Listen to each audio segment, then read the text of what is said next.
बिस्मिल्लाहिर्रहमानिर्रहीम क्लास 6 साइंस थे दोयम नंबर सबक थे बाय के नए टॉपिक थे ईयर مونږ وایو وخت سنس ارګن چې دی مونږ شروع کړی سنس ارګن مونږ دې وایو چې د بهر نه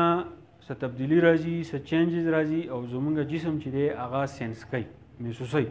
نو هغه ارګنز د مونږ وایو سنس ارګن نو باقي کې یو ارګن دی چې هغه د ایر یعنی غوږ زمونږ غوږ او په اردو کې مونږ دې وایو کان اوس د غوږ مبارک سړي اولنې خبر ده چې دا یو سنس ارګن دی بهر چې مونږ اوازونه اورو د یو بل اواز اورو د انسانانو د زناورو د کیړلو نور داسې اوازونه د ګاډو مونږ اورو نو دا اواز چې دا مونږ سنس کوو نو ځکه د غوږ ته ویل کېږي سنس ارګن اوس کوم غوږ چې دی دا مونږ تقسیمو دریو حصو ته پکې اولنې دی اوټر ایر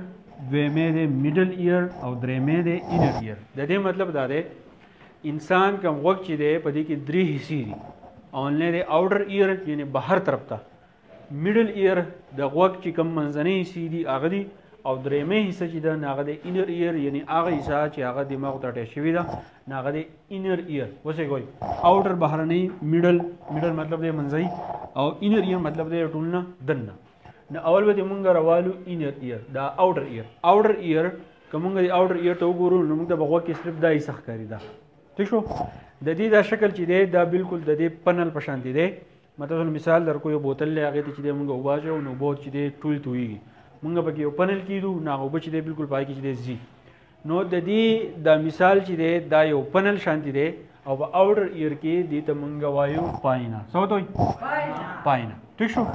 بیا په اوټر ایر کې د پاینه علاوه یو زموږ سره ایر کینال دی اوس دې ډایګرام ته څه کوي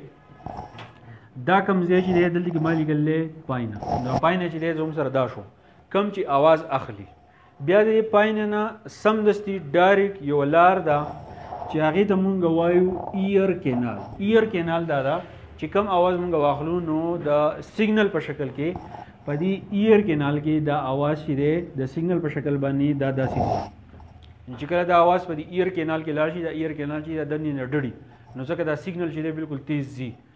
نو دلته کې یو بل څه شروع کېږي چې هغې ته مونږ وایو ایر ډرم مونږ دې ته په پښتو کې د غوږ پرده وایو چې کله دا ایر ډرم دی چې سٹارټ شي نو دې پورې د اوټر ایر کار چې دی هغه ختم شو اول پاینه دی आवाज واخلي بیا په ایر کینال کې د आवाज چې دی لاړ شي د دې نه بیا چې د میډل ایر سٹارټ کیږي د ایر ډرم چې دی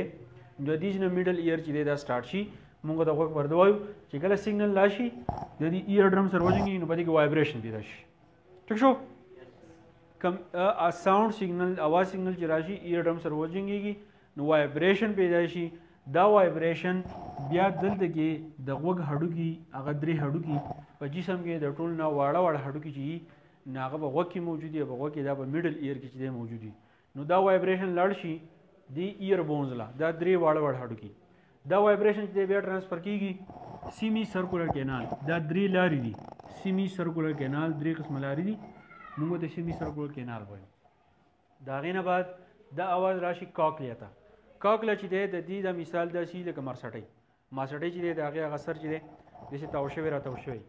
نو هغې ته مونږ چې دی مونږ کاکلیا وایو په دې کاکله کې چې دی فلویډ موجود دي اوبه شان د شکل اکسیجنونه موجود دي او د ویښتو په شان سیلونه چې دی هغه موجود دي ټیک ده په کاکله کې چې دی فلویډ موجود دي اوبو په شان سیزونه او د هغې نه علاوه چې دی ټینی هیر سیلز د ویښتو په شکل باندې چې دی واړه سیلونه چې دی هغه موجود دي نو ایر ډرم ولګېدو وایبریشن پاس کو ایر بونز ته بیا سیمی سرکولر کینالز ته او بیا چې د کاکلیا ته نو په دې کې د میډل ایر کار چې دی ختم شو ټیک ده بیا دا وایبریشن چې دی پاس شي اډیټري نرز هر هغه ځای دی چې دا زموږ د غوږ کنیکټ کوي د برین سره